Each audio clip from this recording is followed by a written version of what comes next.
maraming manggagalit sa'yo. Ako, marami na. Who cares? As long as truth hurts. Kung nasaktan kayo, nagsasalita tayo sa katotohanan because truth hurts.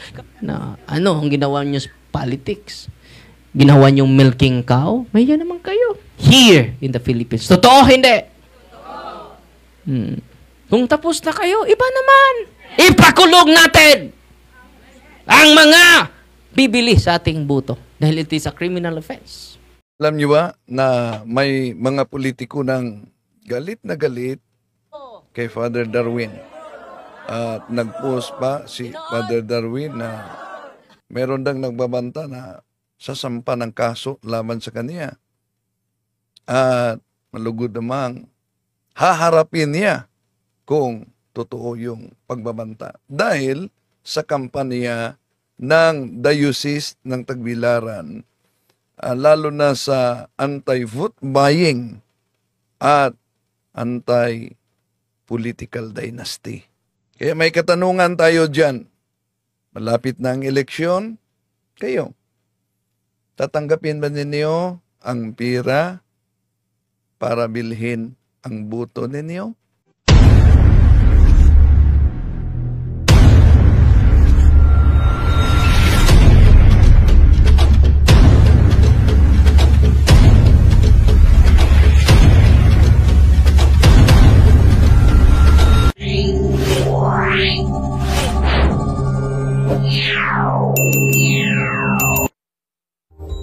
Kumusta sa lahat nating mga suking taga-subaybay? At huwag kalimutan na pindutin ang like sa ating live at huwag din kalimutang mag-subscribe at pindutin ang bell button para updated kayo, mag-comment at i-share ninyo. Daming galit na galit kay Father Darwin, lalo na yung mga politikong natatamaan. Eto. Kung inyo ming bibilhin, ipapriso ka namin. No, sa Bisaya na yan, sister. Tinood! Kung inyong ipaliton ang prisuhon.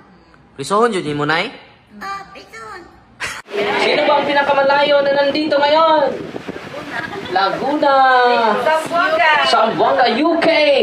Layo. Zamboanga. Toledo, Cebu. Davao. Southern Leyte. Layo. Samar. Saan? Cavite. Mandaluyong. Sasabitan tayo ng Tagalog ngayon. Kahit nahihirapan. By the way, pasensya na kayo sa lugar natin dahil hindi talaga conducive. Hindi naman ito dinidesign para sa ministry. Bahay lang ito. And then, susunod naman with the permission of the bishop, kung mapirmahan na niya yung donated area, magsimula na tayo. Hindi tayo natuloy sa isang lugar dahil naroon ng demonyo. And then, the Lord is providing us other place. So, ngayon, hindi na tayo nagmamadali with the permission of the bishop. Okay? So, 1.2 hectare po. Sagawa tayo ng chapel. Pwede kayo magbigay ng isang halulap. Isang kapilya. Because it is only the Diocese of Tagbilaran. This is not owned by Father Darwin. Dahil hindi yan para sa akin. Para po yan sa Diyos at sa simbahan. Magsagawa tayo ng chapel, magsagawa tayo ng mga kwarto. Para sa mga malayo, meron silang matutulugan. Amen? At nag-survey na tayo last Monday. And then, ipresenta lang natin sa ating mahal na obispo. Si Brother Kaloy ay pupunta kay Bishop Abet for that purpose. At pasensya na kayo sa lugar. Susunod na mga araw, in God's perfect time, meron na tayong permanent office of the Diocese of Tagbilaran. Sino ba yung mga ilang mga pare ngayon daw nandito? Isang pare? So, pwede tayo tatawag pa ng additional na pare dahil for confession. Then, nung una ako lang magpakumpisal, no, alas 10 na ako makabalik sa kumbento from 1 to 10. At meron pa akong schedule kanina sa mga may sakit. Kanina pumunta tayo sa hospital sa mga may sakit. And then, nag-aaral pa rin hanggang ngayon para i-share sa inyo ngayong araw na ito. So, ang i-share ko sa inyo ngayong araw, Brad Dison, nasa tong akong libro? Asa si Dison? Akong libro. I-highlight ako kung sa kaimportante ang son. So, ang yawa, busy kayo. Yung demonyo ay busy ngayon. Katulad ni Brother Edison, busy din, no? So, ito yung binabasa ko kanina. At isi-share ko sa inyo, marami tayong matutunan sa karanasan ni Father Sikia. 3 pages lang itong isi-share ko sa inyo. At elaborate natin para matuto tayo. At sana sa pagpunta ninyo dito, madudubli yung pagmamahal ninyo sa Eucharistia. Alam nyo, kanina may ipopost ko po yung video, i-reels ko po. Merong Pilipina from Canada. At alam nyo, while nagsimba sila, nakita nila na may ostia na nahulog sa sahig. Last year po ito nangyari. At kinuha nila yung ostia at binigay sa pari. Last year po ito ha. At yung pari, linagay niya sa chalice para ma-decompose. Alam nyo, sa sunod na mga may video tayo. Ipakita ko ipopost ko mamaya. Okay? Alam nyo, naging tunay, may dugo. Hanggang ngayon. Fresh na fresh ang dugo. Pulang-pula. No? Sa mga nandito, gusto nyong gagaling? Every day go to the Eucharist. It is the blood and flesh of the Lord Jesus Christ. Walang bayad. May entrance fee ba ang simbahan? Sagot! Sasabihin ba ng pari, sakristan, bantayan mo yung mga tihik, mga sakristan. Bakit, Father? Huwag mong bigyan ng katawan ni Kristo. Anong bang ibibigay natin? Kalansay ni Kristo. Ang ibibigay natin, buto ni Kristo. Kahit hindi ka maghulog sa sibot, ang tatanggapin nating lahat, katawan at laman. Laman at ang dugo ni Kristo. Present po, the totality of His divinity and humanity. The divine person of Jesus Christ is in the real, in the bread and wine. Natutuwa ba kayo ngayon? Bigyan natin ng papuri ang Diyos. I am here because you're here, because we are here, because God's here. God's here, that's why you are here, that's why we are here, that's why I am here. Amen. Bless the Lord, oh my soul. Oh, kusog na lagi mo kanta lagi. Worship His holy name. Sing like never before. Before, oh my soul, I worship your holy name. Holy name. Ay mo sig-uwaw diha. Nabung laing tinuhuan nga pikira. Kusog kay mo. Hallelujah, hallelujah, hallelujah, Lord. Mga Katoliko, nangaluya, nangaluya. Nangaluya, Lord. Wala, putang hijog kinabuhi nga naman, anak ma-release ang imong joy. Anak ma-release lahat ng mga blessing ng Panginoon. When you sing, you praise thrice to the Lord. Grabe, no? Minsan ay hindi na tayo nag-aawit eh. Lagi lang tayong hindi na nag-aawit.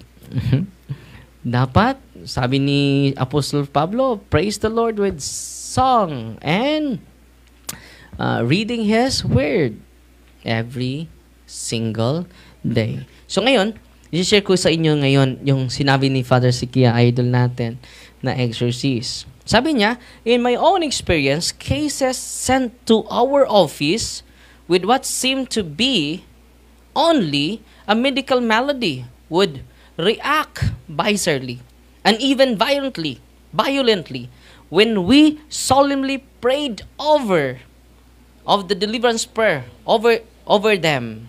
So mag-react siya, naturally yung sakit niya. Marami kaming mga pasyente dito.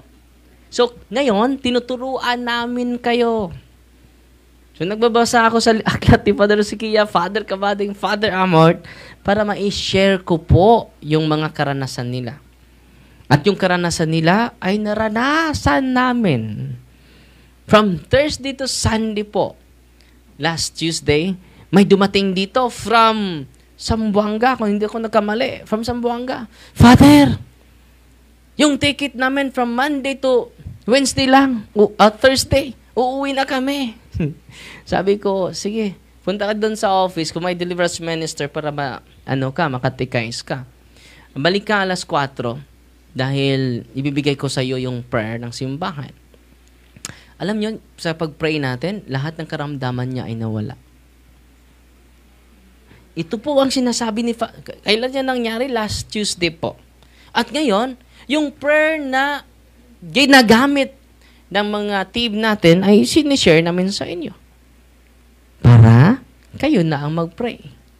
Natutuwa ba kayo ngayon? Kayo na ang gagamit. Kayo na ang magsagawa ng liberation prayer sa bahay ninyo, sa family members ninyo. Natutuwa ba kayo? And then go to Jesus in the sacrament because sacraments is Jesus. The 7 sacraments. After these prayers, sabi ni Father Sikia, they would be healed of their psychological. Yung, Father, grabe yung depression ko, Father. After prayer, after receiving the sacrament, sabi ni Father Sikia, after these prayers, they would be healed of their psychological, not only psychological, but physiological problems. Ano yung physiological? Yung mga kasakit sa katawan. Okay? Was only done after thorough evaluation using church-proven means. Anong sabi ni Sikia? Using church-proven means to diagnose the presence of extraordinary demonic bandage. Bakit? Marami sa atin nakaranas ng demonic bandage. Hanggang ngayon. Pati yung katabi mo, no? Pati na itong naghumili, no? Bakit? Sabi ni Sikia, it is of the utmost importance to always discern seemingly spiritual problems and phenomena within the context of the church teachings. There can be real spiritual, and even physical difficulties and dangers involved if one does not recognize the true from the false and the good from the evil. Bakit? Marami tayong bandages. Marami sa atin, hindi na natin na-recognize yung false from the true. From the truth. Totoo, hindi? Hindi na natin pinoproclaim yung katotohanan from falsehood. Yan ang sinabi ni, one does not recognize the true from the false and the good from evil. Hindi natin sinisiwalat yung katotohanan. Bakit? Grabe yung corruption natin. Hindi tayo nagsasalita. Bakit? Pati tayo eh. Father. Grabe. So, dapat magsasalita tayo not to humiliate others, but to speak that this is evil, this is falsehood. Maraming manggagalit sa'yo. Ako, marami na. Who cares? As long as truth hurts. Kung nasaktan kayo, nagsasalita tayo sa katotohanan because truth hurts. Kapag hindi ka pa nasaktan, hindi ka nagsasalita sa katotohanan. Sugar-coated yung homily mo. Sugar-coated homily is dangerous to our souls. Amen? Patuloy. Returning to the ongoing spiritual warfare in our society itself has to be reminded again of because it has a very grave consequences in our world today. Ano yung presensya ng demonyo? Nagbigay sila ng grave consequences. Makita ninyo ngayon. No? Kaya pala, Father, ganito ako. Kaya pala, Father, ganito itong katabi ko. Kaya pala, Father, ganito ka din. No? Okay? Merong grave consequences in our world today.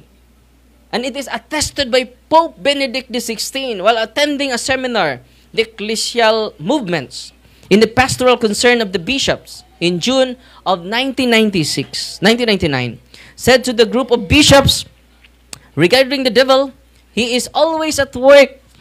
Really? Grabe, no? Ang demonyo? He is at work. Busy yung demonyo. Instigating untold cruelties. Ano? Untold cruelties. Hindi na yung mga violence, yung corruption, hindi na ma-describe. From 10% to 40%. Uy, is OP. Grabe. Ano nang mukha sa proyekto natin? Ano nang mukha ang mga health services sa mga tao? Wala na. Ang corruption po ay hindi titigil sa ating bansa. Not even during our lifetime. Unless we change ourselves, unless we change our values.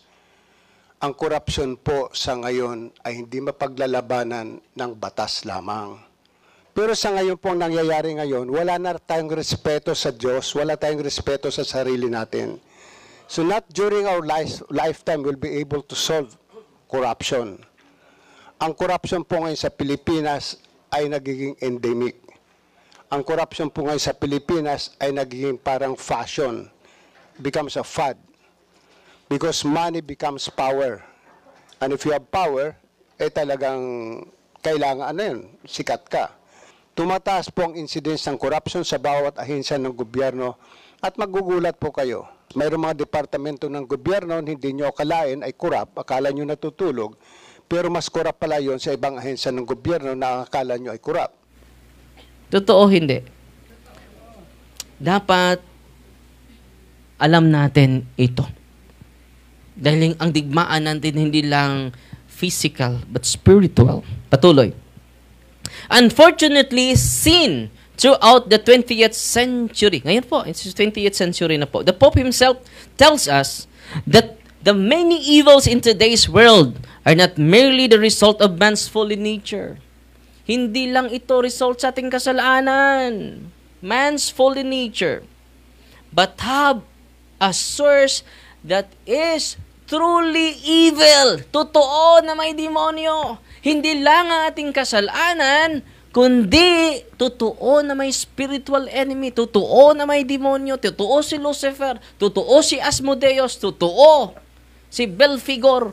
Kilala nyo ba yon? The 7 demons of the 7 capital sins. Si Mammon, si Astaroth, hindi si Astaroth, si Leviathan, si Satan, no?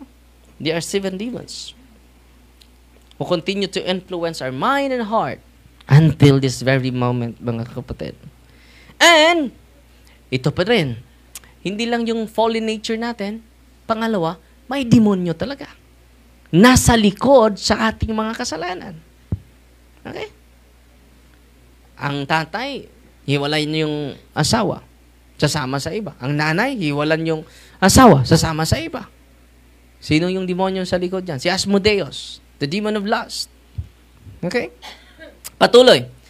The Pope himself tells us, and the sad thing is that, ito yung sad reality, mga kapatid. The sad thing is that it is we ourselves who have given the power to these fallen angels through our sins and occult exoteric practices which invoke them. Bakit naging malakas yung mga evil spirits?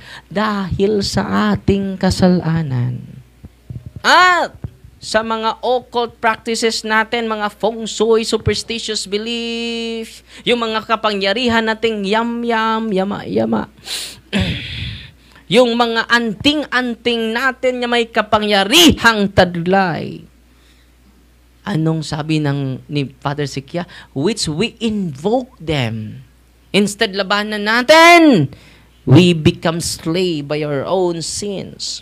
We may liken our present world with the soul of a person who lives in a state of some sin. Example, meron tayong mga kasalanan na favorite na mga kasalanan. Compare it with that of a holy person. Compare mo kay Padre Pio. The devil has easy access to the former and has difficulty with the latter. So, mas maraming access ang demonyo sa mga taong walang kumpisal. Ilang taon na kayo walang kumpisal-kumpisal? Mga mutaon na po, Father. No? Ano? Mga mutaon na po. Mga mutaon, demon, no? No. Inay mo tapad, mutaon na ka. Kuha ang muta, no? When a sinner continues sinning, his sins become graver, more addictive, and affect other areas of his character. Kung dumami yung kasalanan natin, magbago yung ugali mo. Totoo! Wala ka ng kaibigan. Wala ka ng pamilya. Ikaw na lang mag-isa at ang demonyo. Uy. Okay? And affect other areas of his character and even his relationships. Hala, ang bait niya sa una. Ngayon, ang pait na ng kanyang ugali. Totoo, hindi. Masama na yung tingin nyo sa akin, no? Bahala kayo. Nagsasabi lang ko ng totoo. Evil spirits are attracted to evil and sin. Ano? Evil spirits are attracted to evil and sin. They aggravate these maladies. Ano? Aggravate.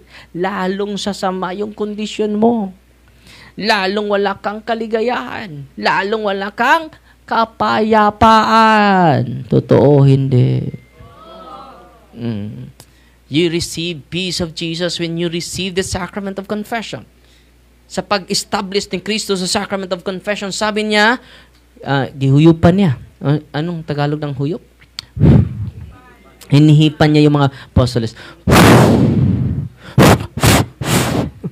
Sa inyo ang banal na espiritu. Sa inyo, peace be with you. Yun sabi niya.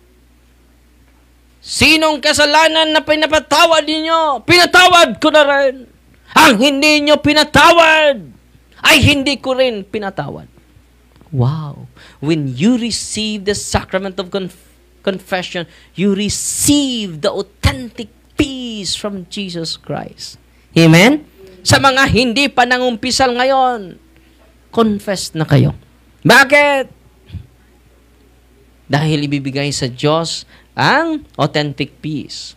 Patuloy. And, sabi dito, they aggravate these maladies where they find these realities. And they now latch on to this person. So, ang demonyo ay lagi nang nag-slave sa atin. Making the person obstinate.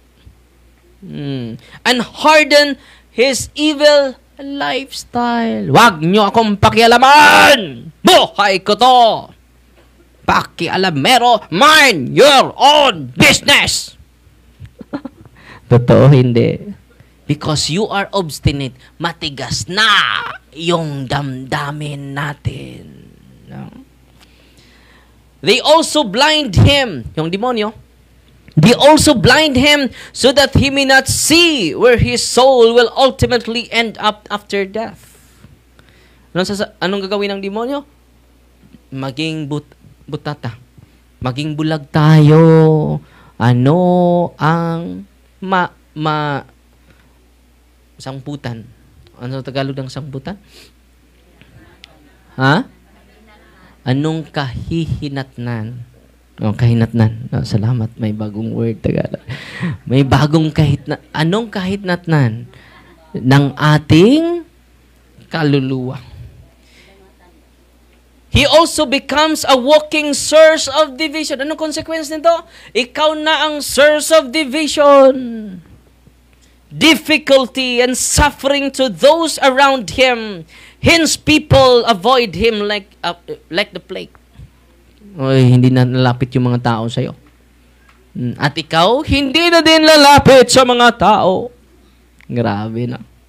If we now adapt this image to a house, a home where the members of the family foster the wrong values, there would reach a point wherein all the discord, anger, and suffering experience would attract more and more evil spirits who then aggravate the situation so much so that the family seems not to be able to get any better even without counseling and a family therapy. We see instead a growing hardness in the hearts of the members. Gulong-gulo na yung pamilya mo. Yung mga anak ko lang ng respeto sa'yo bilang tatay, bilang nanay. Grabe, no? All of the family members will become hardened the hearts.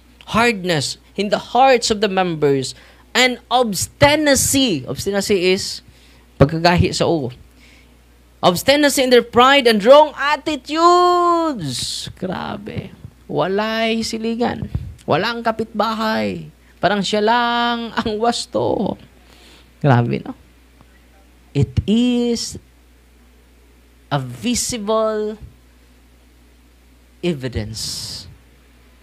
There is a grave consequence of the evil spirit in us because of our sins and because of our occult practices. Okay?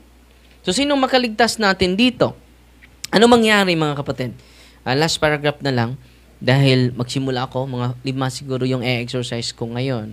Okay? And then, magsagawa tayo ng liberation prayer. Hintay kayo dahil tawagin yung mga pangalan ninyo.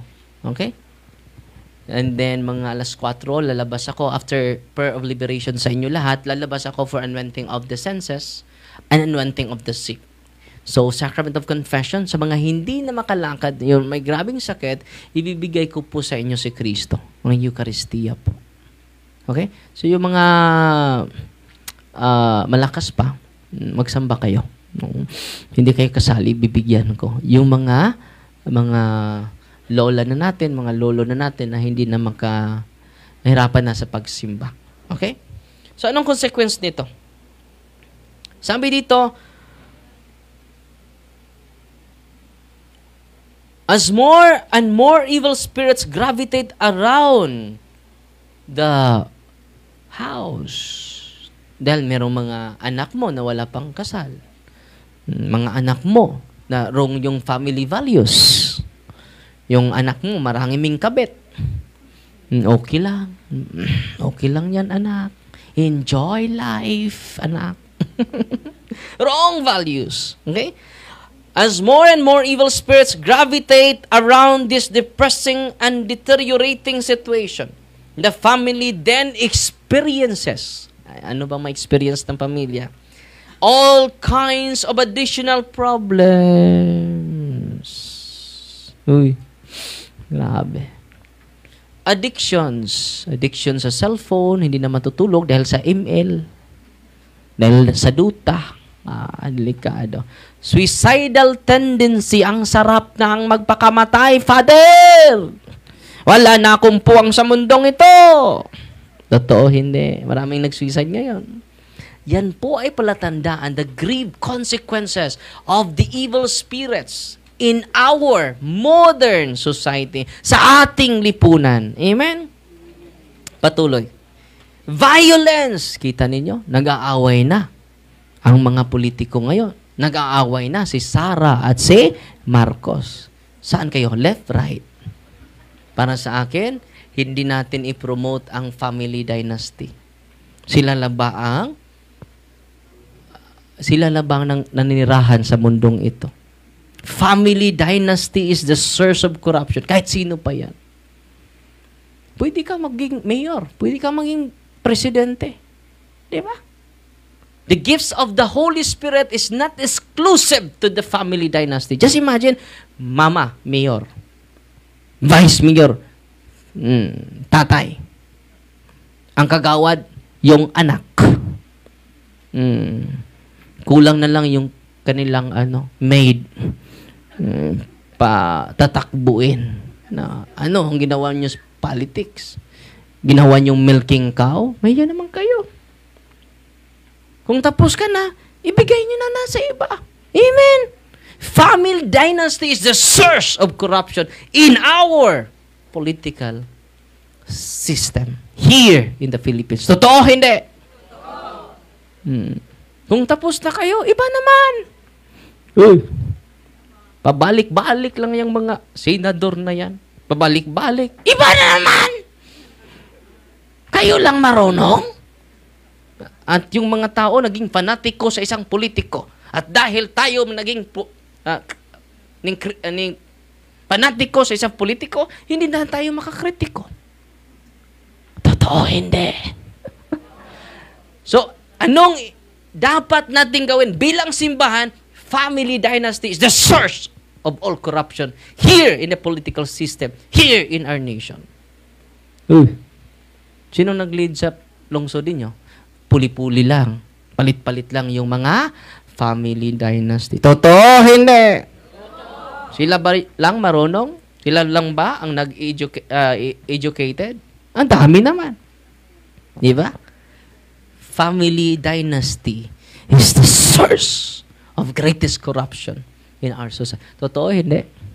Huwag kayong matakot. Kaibigan ko yung mga politiko. Pero we need to speak the truth. Because truth hurts. But it doesn't harm. Amen? So ngayon yung slogan namin dito, kung inyo ming paliton, amo kang prisohon. Tabangi ko, be? Kamo ko na, be? Uway kasing-kasing. No. Be, balik na, be. Mo dawat ng uban. So, kung udawat ko kung tatanggapin natin yung pera ng kandidato, cycle of corruption po yun. Okay? Paano, ano sa Tagalog, bawi? Babawi yan. Babawi. Bawiin. Yung ginasto niya, babawiin talaga niya. Sa sunod na eleksyon. Sa sunod na, siya na ang makaupo sa trono. Totoo hindi? So, we are part of the corruption. If we cannot solve the problem, why? Because we are part of the problem. Totoo hindi? Ito yung suggestion ko sa inyo. Kapag ibibigay niya yung pera, sasabihin nyo, hindi pera kailangan namin, libreng hospitalization. Magising na kayo. Araw-araw ba yan mambigay? During election lang mamigay. Buutan kayo. Mukhang santo. Sabihin nyo, hindi pera ang kinakailangan ko. Yung mga anak ko, bigyan nyo ng free education. Bakit? Ang yaman ng Pilipinas. Sa mga tax, sa mga OFWs, sa mga tax natin, sa expanded value, lahat ng items ninyo, may 12% increase sa kanyang price, original price value. Totoo, hindi? Sa IVAT lang, ang dami, yaman na natin. So ngayon, anong gagawin natin? Free hospitalization. Yung kapatid ko, umuwi. Kahapon, nagkita kami. Alam nyo, kuya, dun sa Canada, kahit araw-araw ka magpa-opera, wala kang gasto ni $1. Kahit araw-araw ka pa mag-opera. And then, meron pa silang tinatawag na child benefits. Alam nyo, magkano yung natanggap niya? $6,000. Equivalent yan sa 262,000 pesos sa 2 anak niya. Ang sarap mga anak dito ng marami, kuya. Yan ang hihingin natin sa mga public servants natin this coming May election. Amen? Ipakulog natin ang mga bibili sa ating buto dahil it is a criminal offense. Omnibus Election Code 261. Uy. Kung inyo ming paliton, butangin kasing-kasing. 1, 2, 3, go! Tinuod! Ang inyong tubag, tinuod kaayo. Oh. Nya, katuro pong di ganahan, ay lamog tingog. Ay di matamamugos. Okay, it is the spirit of democracy man. Amen? Oh. Sa Tagalog, kung inyo ming bibilhin, ipapriso ka namin. No, sa Bisaya na yan, sister. Ipakulong. Tagalog na lang ta. Kung bibilhin nyo kami, ipakulong ka namin. Okay? Ipapakulong. So, yung mga hindi gusto, okay lang. It's your freedom. Hindi naman kita pipilitin eh. Dahil hindi ka pa ready na sa pagbabago. Pero ako ready na po eh. Ready na ba kayo? Okay. Bisaya na lang. Kung inyo kong paliton, amo kang prisohon. 1, 2, 3, go! Tinod! Magkadimaod na. Tinood kaayo! 1, 2, 3, go. Sabi. 1, 2, 3, go! Tinood! Para sa kaugmaon sa lungsod, para sa kaugmaon sa atong nasod. Amen! Ay, di na ba kumadagan, ha? Kuntinto na ko sa kong pagkapari, John. Lipay na kayo ko. Mong pagunahon na, basi mo gawas na sa Father Darwis pagkapari, niyang mudagan na. Namura na, nayawaan na, naparian na. Ito i-record, be. Butang kinabuhi, ha? Kaya itong i-record. Katong di ganahan, ay ramog tingog. Hindi ko gusto nyo. Bahala mo nyo kinabuhi. Okay, 1, 2, 3, go!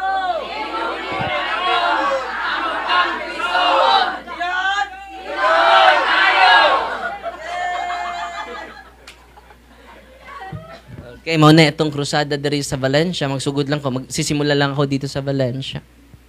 At kung ma-appreciate naman ito sa marami, ating i-apply sa iba't ibang lugar. Huwag kayong matakot po. Huwag kayong matakot.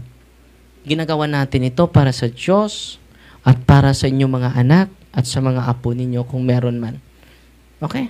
Natutuwa ba kayo? And then, alam nyo, meron pa silang carbon tax. Meron silang tax return. Di ba? Meron silang mga taxes. Yung tax return nila, yung asawa niya ay $3,000. Yung kapatid ko is $1,000 a year. Ilan yan? Magkano yan? 4,000 times 40. Sa Canadian dollar. Ikuhan ko ha. 4,000 times 40. Pila? 160,000 pesos every year. And then, meron pa silang carbon tax. Yung carbon tax is a tax return sa mga gasolina na binibilan nila. Grabe, no? Tayo walang return. So, yan ang dapat pagising na yung mga tao dahil yung binibigay nila during election, sincere lang po yun. This coming, kung sila na makaupo. So, I hope nakuha nyo po yung punto natin. Sabi ng mga politiko, lagi ka lang nag-humili, ganyan, ha? So, huwag na kayo magsamba sa akin. Hindi ko na kayo kailangan. Kailangan ko yung mga politiko na bagong pananaw, may bagong, may puso para sa lungsod at puso para sa ating bayan. Amen! Family dynasty is the source of corruption. Ano? Family dynasty is the source of corruption. Dapat palitan na natin sila lahat. Bago na! Dami ng mga nagalit kay Father Darwin nito. No? So, may iba din na mga ibang obispo din na nagsabi, tanggapin nyo. Huwag lang ninyong ibubuto. Pero, isang kasalanan talaga yan mga kapatid. Imagine, ipinagbinta mo yung sagradong buto mo. No? So, Kaya, ah, so, sandali ito ang may nabasa ko kanina, si Joel Aguilar. Tatanggapin ko ang pera pero hindi ko sila ibubuto. Kasalanan pa rin yan. No? Pero dapat talaga na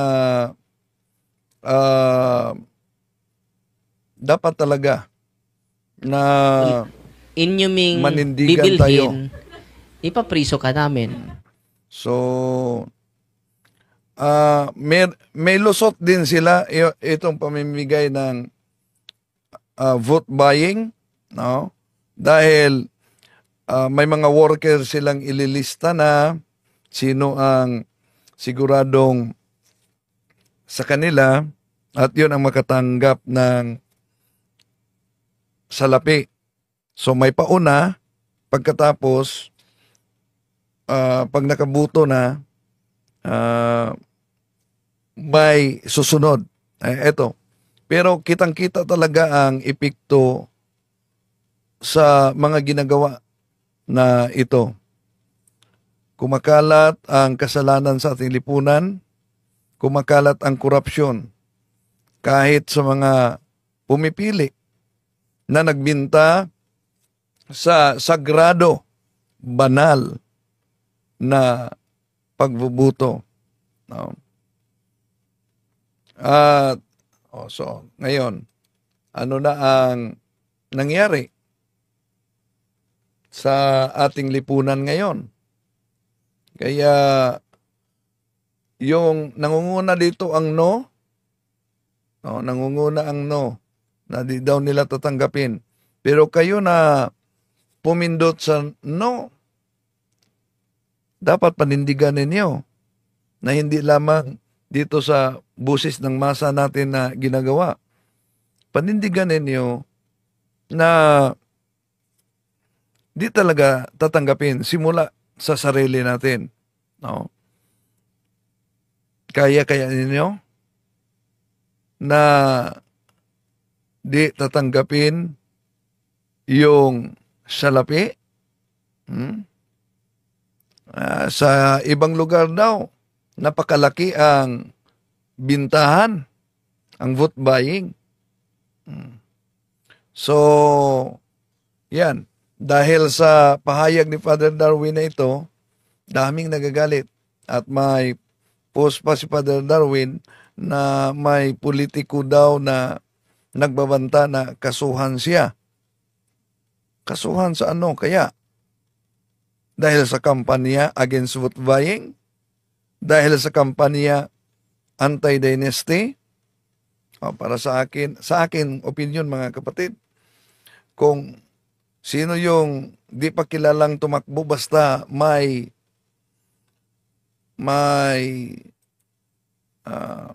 ability, ay dapat talaga pipiliin natin kaysa itong paulit-ulit ng nakaupo sa mula pa sa taas hanggang sa baba. Ito na ang sistema ng ating gobyerno ngayon.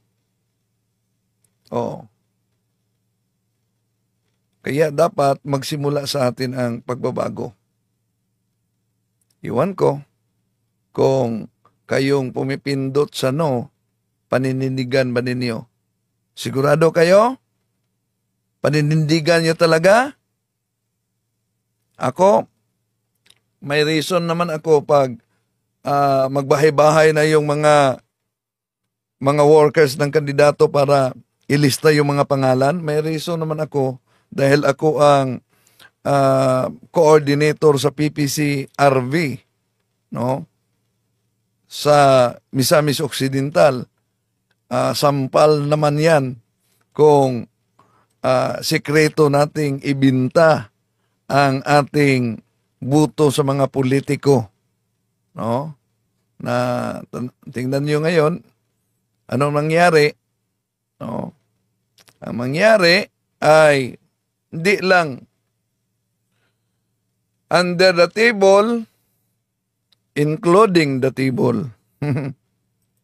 Grabe. So sana magtulungan tayo sa pagbabago mga kapatid. Dahil alam naman natin na itong modernong evolusyon. Bakit modernong evolusyon? Alam nyo ba may ancient evolution kay Charles Darwin na ang unggoy nagiging tao daw. O yun ang ancient evolution. Pero may modern evolution na ang tao, di naman lahat, pero ito talaga ang katotohanan. Sa kay Darwin, Charles Darwin, ang unggoy umakyat sa puno, nagiging tao. Iyon ang evolusyon. Pero sa modern evolution, bago.